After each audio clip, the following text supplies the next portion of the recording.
Hello everyone, this is Harshvardhan Singh.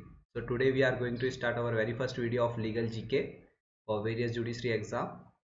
So let's start with the very first slide of our legal GK. In which of the following case section 66A of IT Act was struck down? तो कौन से case में जो section 66A है IT act का, ये provision arrest के provisions बताता था अगर कोई पर्सन ऑफेंसिव कंटेंट पोस्ट करता है इंटरनेट पे through emails, through WhatsApp, Facebook या एनी अदर इलेक्ट्रॉनिक मीडिया या इंटरनेट के द्वारा करता था, तो इसमें अरेस्ट के प्रोविजंस थे। तो उसके अंदर पर्सन को अराउंड 3 ईयर इम्प्रिजमेंट मिलेगा और फाइन का भी प्रोविज़न था। तो इसको स्ट्रक डाउन कर दिया था Shreya Singhal versus union of India में। Shreya Singhal versus union of India, ये केस उस समय था 2012 के अराउंड, जब बाला साहब ठाकरे की जब डेथ हो गई थी। तब कुछ टू गर्ल्स ने ये बोला था कि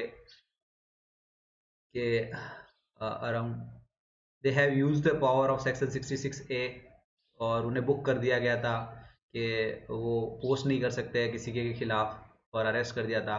after that lot of petitions लगी और फाइनली कोर्ट ने Shreya Singhal versus union of India में इसको स्ट्रक डाउन कर दिया था। Moving to second question, in which of the following case supreme court gave legal recognition to third gender? किस case में सुप्रीम कोर्ट ने लीगल रिकॉग्निशन दे दिया थर्ड जेंडर और ट्रांसजेंडर है? तो NALSA national legal service authority versus union of India में supreme court ने लीगल रिकॉग्निशन दे दिया था थर्ड जेंडर को, और इस केस के अंदर ही सुप्रीम कोर्ट ने थर्ड जेंडर जो है उसको इक्वल स्टेटस प्रोवाइड करा गया था। Moving to third question, in which case the 42nd Amendment Act were declared as null and void by the Supreme Court? तो किस केस में जो 42nd अमेंडमेंट एक्ट है, जिसे अपन मिनी कॉन्स्टिट्यूशन के भी बोलते हैं अपने कॉन्स्टिट्यूशन का, इसे नल एंड वॉइड डिक्लेयर कर दिया गया था? तो ये था Minerva mills versus union of India. तो मेनली जो 42nd अमेंडमेंट एक्ट है, ये प्रोविज़न अराउंड इमरजेंसी, जब इंडियन नेशनल कांग्रेस की गवर्नमेंट थी, इंदिरा गवर्नमेंट थी, तब इसको करा गया था, लागू करा गया था। और इसमें 2/3 ऑफ कॉन्स्टिट्यूशन मतलब बदल दिया गया था। 2/3 ऑफ कॉन्स्टिट्यूशन के साथ में ही इसमें जो केशवानंद भारती केस था, जो बेसिक स्ट्रक्चर को के लिए था, तो उसको भी वाइशेट कर रहा था ये। और इसमें मेनली ये बोला था कि आर्टिकल 31C में पार्लियामेंट को सुप्रीम कर दिया गया था। तो after Minerva mills versus union of India case के बाद में इसको नल एंड वॉइड कर दिया गया। आर्टिकल 31C जो है उसको भी मतलब के उसकी पावर भी उसको स्ट्रक डाउन ही कर दिया था, ख़त्म ही कर दिया था। और बाद में इसकी पावर कम कर दी गई थी। Okay, which case laid down the basic structure doctrine? तो as we all know that Kesavananda Bharati versus state of Kerala में जो बेसिक स्ट्रक्चर के बारे में बोला गया, आफ्टर बेरूबरी केस ये हुआ था। और इसने इस्टेब्लिश करा गया था कि supreme court of right of review and establish supremacy over constitutional matter. तो बेसिक स्ट्रक्चर के डॉक्ट्राइन के बारे में ये इसने दिया था।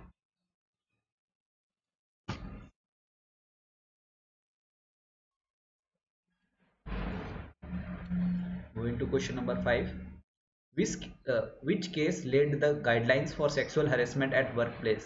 कौन से केस में गाइडलाइंस दी सेक्सुअल हरेसमेंट के बारे में वर्क प्लेस पे? तो ये Vishakha versus state of Rajasthan का एक केस था। इसके अंदर 1997 का केस था। जो इसके अंदर जो वुमेन थी, उन्होंने एक PIL फाइल करी थी स्टेट ऑफ राजस्थान के अगेंस्ट। वर्किंग वुमेन ने अपने फंडामेंटल राइट को एनफोर्स करा सके आर्टिकल 14, 19 एंड 21 के लिए।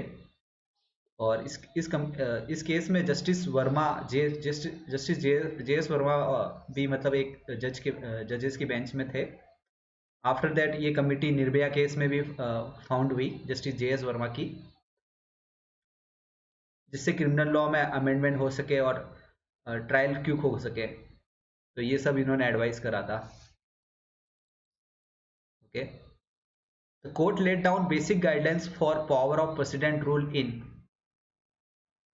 तो जो basic guidelines for power of president rule के लिए जो दिया गया था वो था SR Bommai versus union of India. तो इसमें जो है ये जो एसआर बोमाई केस है वो इमरजेंसी प्रोविजन लगाने के लिए कहता है, जो आर्टिकल 356 के जो अंदर है। मतलब इसमें ये था पहले कि सेंटर डायरेक्शन दे सकता है, स्टेट अगर नहीं मानती है तो। फिर बाद में इसको स्ट्रक डाउन करके SR Bommai versus union of India में बोला गया कि स्टेट के प्रेसिडेंट और गवर्नर के थ्रू रूल होगा। ओके, तो इसमें थोड़ा पावर दिया गया था स्टेट को कि वो प्रेसिडेंट रूल लगा सकते हैं। तो बेसिकली ये स्टेट को पावर्स देते हैं।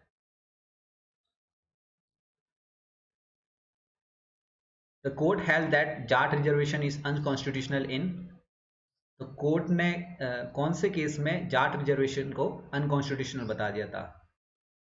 तो ये केस था Ram Singh versus union of India. तो इसमें सुप्रीम कोर्ट ने गवर्नमेंट के डिसीजन को खारिज कर दिया था, जो जाट्स को रिजर्वेशन दे रहे थे ये 9 स्टेट्स को, तो जो मतलब कि सेंट्रल लिस्ट में बैकवर्ड क्लासेस में इंक्लूड कर रहे थे जाट्स को। तो इसमें Ram Singh versus union of India में गवर्नमेंट का जो प्रोविजन था उसको खारिज कर दिया था। In which case Supreme Court upheld constitutional validity of Section 139AA of Income Tax Act, which made mandatory linkage of IT returns with Aadhaar subject to the outcome of main case related to Aadhaar.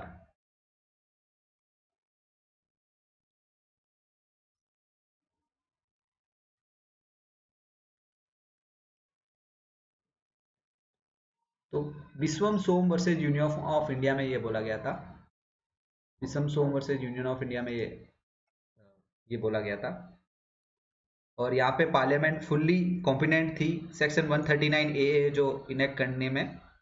अगर court ने कोई conflict नहीं माना तो आधार act और section 139A जो IT act है वो दोनों डिस्टिंक्ट फील्ड में ऑपरेट करते हैं। और section 139AA act discriminative matters नहीं या इक्वलिटी जो क्लॉज होते हैं ना इंसराइड करता है, और आर्टिकल 14 को भी वायलेट नहीं करता है। तो ये विश्वम सोम वर्सेज यूनियन ऑफ इंडिया ने बोला था।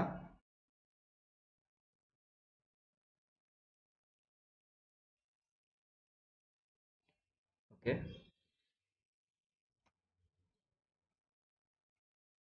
in which case the Haryana Panchayat Raj Amendment Act 2015 was challenged under Article 14 of the Constitution of India, and the Supreme Court of India dismissed the challenge and upheld the constitutionality of the act. तो ये Rajbala versus state of Haryana में बोला गया था कि जो minimum education होना चाहिए कोर्ट के द्वारा हरियाणा पंचायती राज जो एक्ट के अंडर उन्होंने एनफोर्स करा था। Which case led to the imposition of emergency and was a landmark case regarding election disputes. The primary issue was the validity of clause 4 of the 39 Amendment Act.